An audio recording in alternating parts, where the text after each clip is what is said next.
Hi everyone, it's Erin from the Provincial Farmhouse. In today's video, I'm doing some Christmas thrift flips using IOD.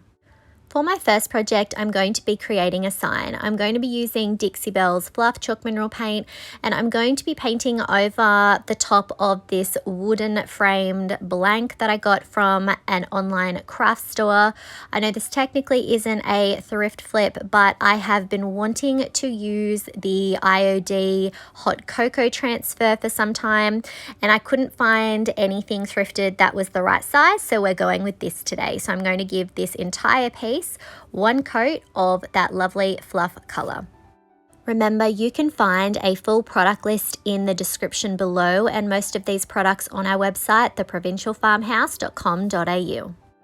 Next, I'm going to be dusting my Trimmings 3 mold by IOD with cornstarch, and then I am going to be adding some of my dust air dry clay into this design. This was the perfect design for this frame as it was very close to the same width as the wooden frame around my wood blank there. So I'm just working the clay in and then using my thumb to pull out the excess, and then I am pulling out my mold. Now this is a continuing pattern, so I'm going to cast as many as I need to do the whole frame, and then you'll see here that I have overlapped the pieces on the corner, and then I am going to be taking my palette knife and I'm going to cut these at an angle. You can see the castings are overlapped. I'm going to cut through them both, and then I'm going to pull off the excess pieces from the top there, and there's also another little one from underneath, and you can see we have a lovely mitered corner.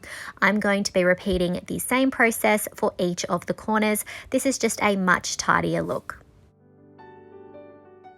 Once I have all of my castings ready, I'm going to be using my wood glue. I'm going to apply some all over the back of my castings and also on the ends where those castings meet the other pieces that we are putting together. So that continuing pattern. This is going to minimize shrinking and how far apart they become as they dry. I'm still going to get a little bit of shrinkage, unfortunately, but this definitely does minimize the amount. So I'm just going to continue adding glue until I have all of my castings glued down.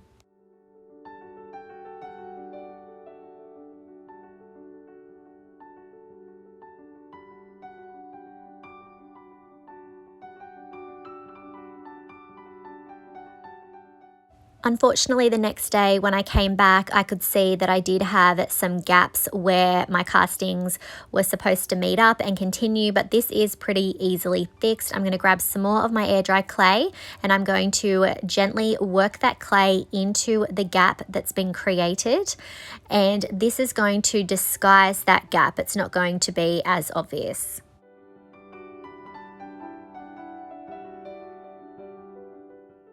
I'm then going to take a baby wipe, and while the clay is still wet, I'm just going to smooth that down. This is just going to make the clay look a little bit more cohesive.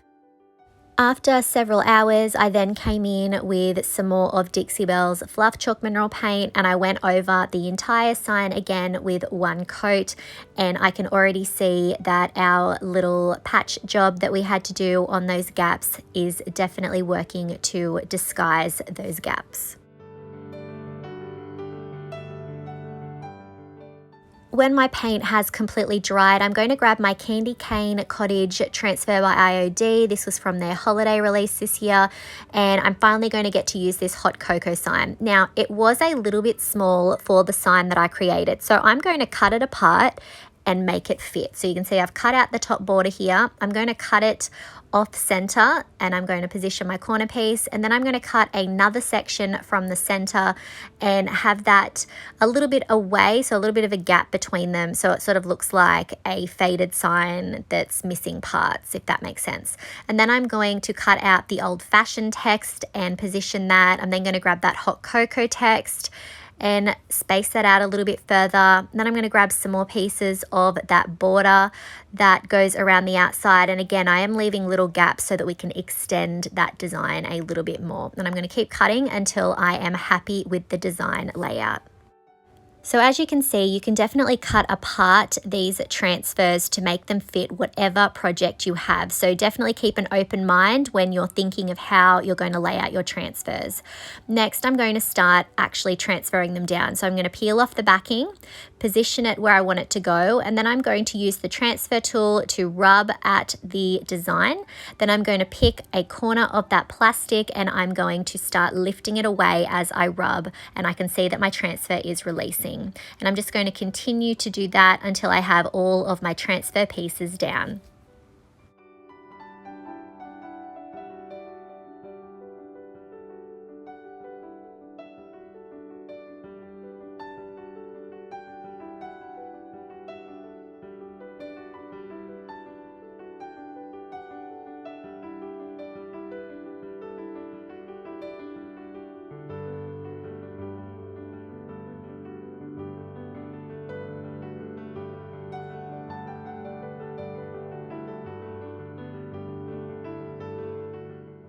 Once I have all of my pieces transferred, I'm going to take Paint Couture's Extreme Guard in Satin and I'm going to seal my entire piece. I'm going over the top of the transfer to seal that all in, and also the rest of our sign there.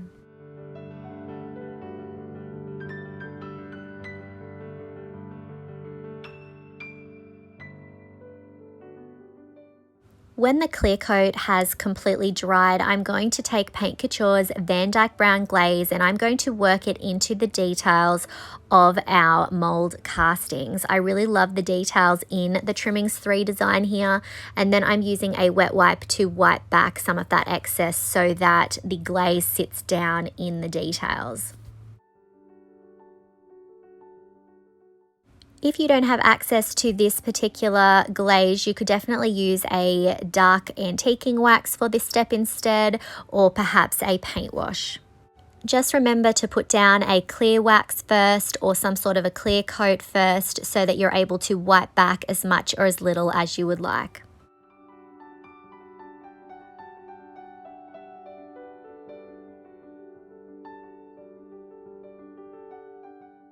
Once I'm finished adding this to the borders, I am going to focus on the rest of the outside frame. I'm just going to run my brush along the inside of the frame. I don't really want a lot going on the main design where the hot cocoa design is, but I do want this to look like a vintage wooden frame, so I am running that stain along the inside. I'll also be adding it to the outside, and I don't mind here if I get a little bit of a hint of age peeking through as we look at the sign front on. It will just add to that vintage effect that we're going for. And as I said, I'm adding it to the outside of the frame as well, and anywhere that maybe it's a little bit too dark, I am grabbing a wet wipe and I'm going to spread that glaze out and also remove any that I think is a bit too much. I'm then going to take some of Paint Couture's Bronze Luxe Metallic and I'm going to be running it over the top of the areas that we've glazed. Our glaze is already dry, but I'm only really focusing on the sections between the round little detail that's on that mold, and I'm not going for perfect coverage here. I want this to look like old gilding on a frame that has worn away over time. I'm also going to add some of that same bronze to the outside and the inside of the frame. I'm not going for full coverage, I just want a hint of that bronze shine on that frame on the outside as well, so that it ties in with the details that we've added with the molds.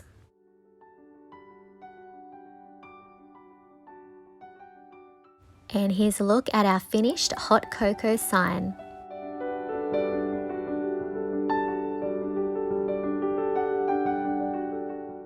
I'm so happy with how this turned out. It's amazing what IOD transfers and molds can do to a plain wood blank. Let me know what you think of this in the comments.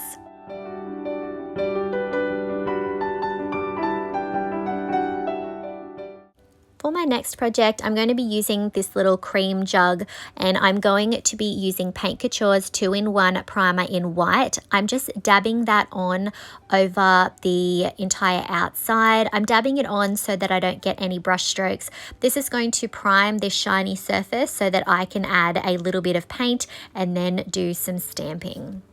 I'll also be adding the primer to the inside and doing 2 coats. The next day I came in with Dixie Belle's Fluff chalk mineral paint, and I am dabbing and stippling that paint on top of our primer that we did the day before. I just love this color. I feel like it's very close to the original color that it was before. And I'm going to go around the entire outside of our little creamer here, and also I'll be adding it to the inside. This is just a decor piece. When that's dry, I'm going to be adding Paint Couture's Extreme Guard in Satin to the outside and inside of the jug to seal everything in. When my sealer is dry, I'm going to be using IOD's Merry and Bright stamp. I'm taking the larger reindeer head that's from that design. I'm inking it up with IOD's permanent black ink. I'm also cleaning up any areas that I got ink that I didn't want, and then I'm going to position it over the top of our little jug and press down. Always have one hand holding the stamp in place while the other applies pressure around the other parts of the stamp to make sure you get all of those details, and then when you're ready, pull it straight up. I'm then going to take another part of the stamp. I'm just inking up part of that design, wiping off any of the areas that I don't want, and then I'm just going to position this lettering underneath the deer. When my ink is dry, I'm going to take Paint Couture's Crackle Step 1, and I'm going to be applying it to the entire outside of our jug and a little bit on the inside as well. I'm applying it in a little bit of a cross-hatching motion. I'm being a little bit random.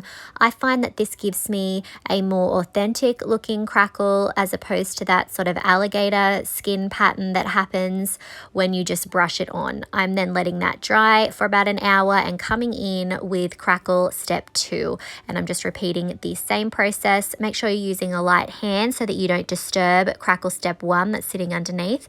And then I did leave this overnight to work its magic. If you come in a little bit too soon, you do run the risk of reactivating it and pulling it back when you use some sort of a glaze over the top.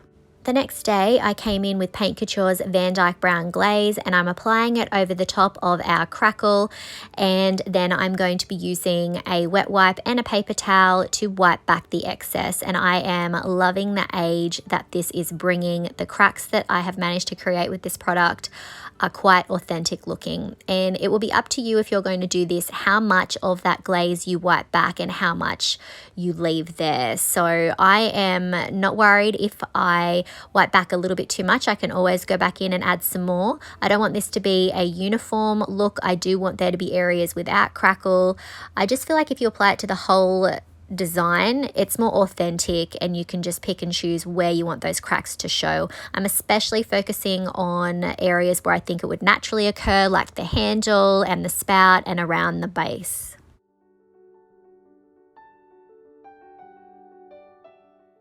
If I've inspired you to try any of these Paint Couture products, I would really appreciate it if you would use my affiliate link. I will have it in the description, and also I'll pop it on the screen. Paint Couture just gives me a little thank you. I also made sure to add that glaze around the rim and the inside of the jug. It would look a little bit odd if the outside was all cracked, but the inside was perfect. And here's our finished Christmas jug.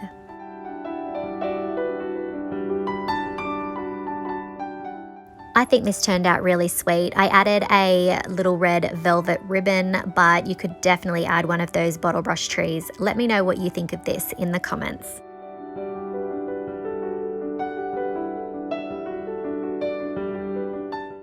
For my final project today, I'm going to be working on this little wooden caddy. It had some florals painted on the side that felt a little bit raised, but I'm going to add a design over the top of it. I'm going to add some cornstarch to a little plastic mat there that I'm using. I'm also adding it to my air dry clay and also to my rolling pin.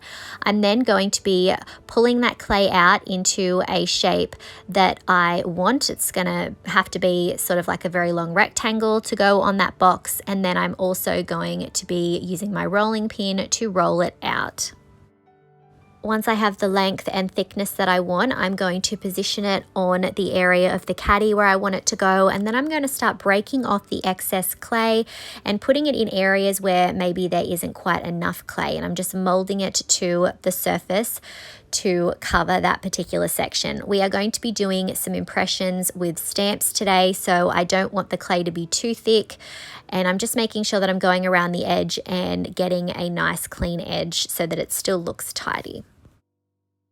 I'm then going to carefully lift up one side of the clay and lay down some of my wood glue. I'm going to spread it out with my finger to make sure that the whole surface is covered with that glue, and then I'm going to gently lay my clay down, and I'm repeating the same process for the other side to make sure everything is secured in place.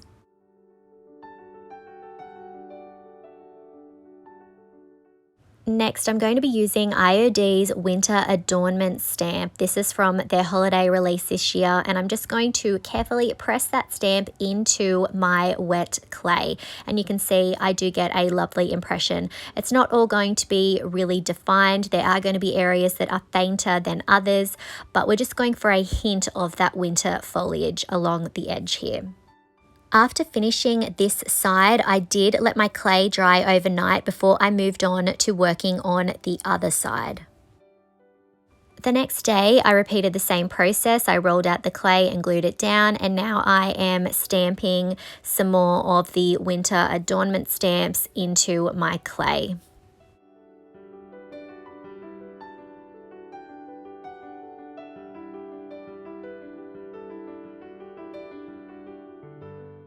After I'd finished making the impressions in the clay, I let it dry overnight, and the next day, this is how it all looked. And I already really love how this looks, but this is a Christmas project, so I'm going to keep going. I'm going to add fluff to the inside part of the caddy. It's going to take 2 coats to get the coverage that I want.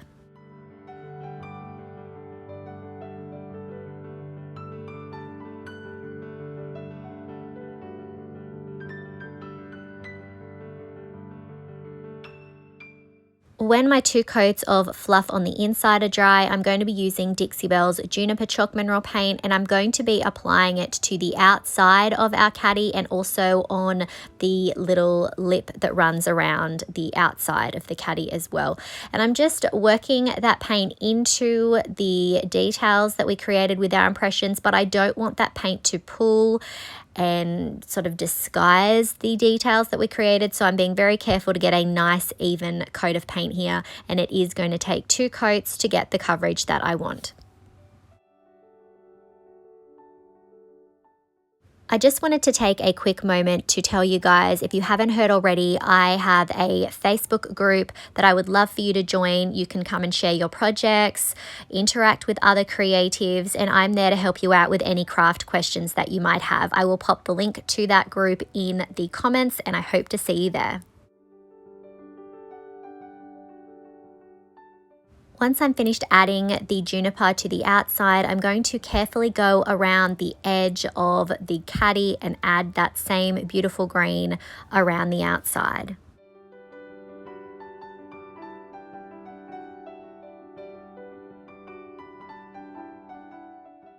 When my paint was completely dry, I took Belle's clear Best Dang wax, and I'm applying it with a brush to the inside first. I will then wipe back the excess with the paper towel, and then I'll focus on the outside. I'm doing the inside separate because sometimes when you use clear wax and you wipe it back, sometimes you get a little bit of smearing and color transfer, and I don't want that green on our white section. So now I'm moving on to adding that clear wax to the outside of our caddy. It does appear white, but it does dry clear. I'm then going to apply Belle's white Best Dang wax into the details that we created when we did our stamping impressions. So I'm really working that wax into those details. And that way then when I come in and I wipe back the excess, that wax will stay down in those details and create a really cool effect. So once I've got that wax there, I'm going to take a paper towel and I'm going to wipe back the excess. It did take quite a few swipes, a few wipes to get the amount of wax off that I wanted. I did still want some of that contrast between the green and the white details, and I'm then going to add that same white wax to the rest of the caddy and wipe back the excess, and obviously really focusing on the other side where we added the winter adornment stamps as well. If you don't have access to white wax, a white glaze would also give you a similar result. It might be just a little bit more subtle. You could do some dry brushing with some white paint, or you could make your own sort of glaze with a water-based white paint and then add that instead. Just remember to add down a clear coat if you're going to be adding a glaze or a whitewash. That way then you can more easily wipe back the excess.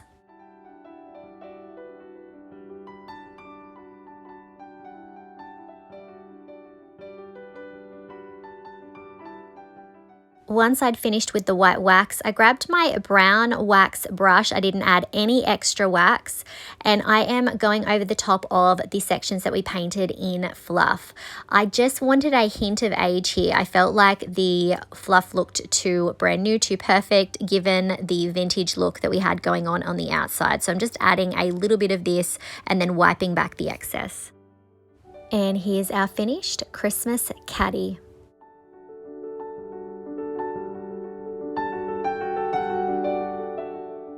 I love how this turned out. The winter adornment stamps look so beautiful stamped into the clay and then highlighted with that white wax. Let me know what you think of this in the comments.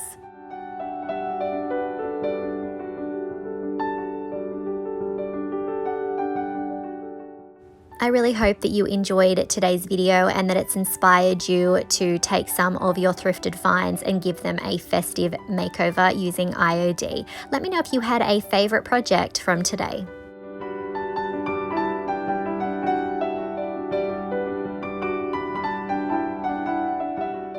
If you enjoyed today's video, I would really appreciate it if you would hit that like button, comment, and share it out.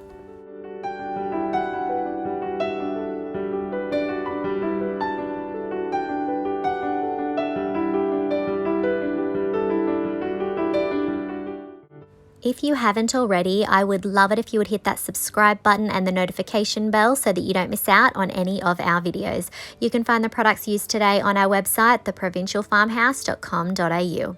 Thanks for watching.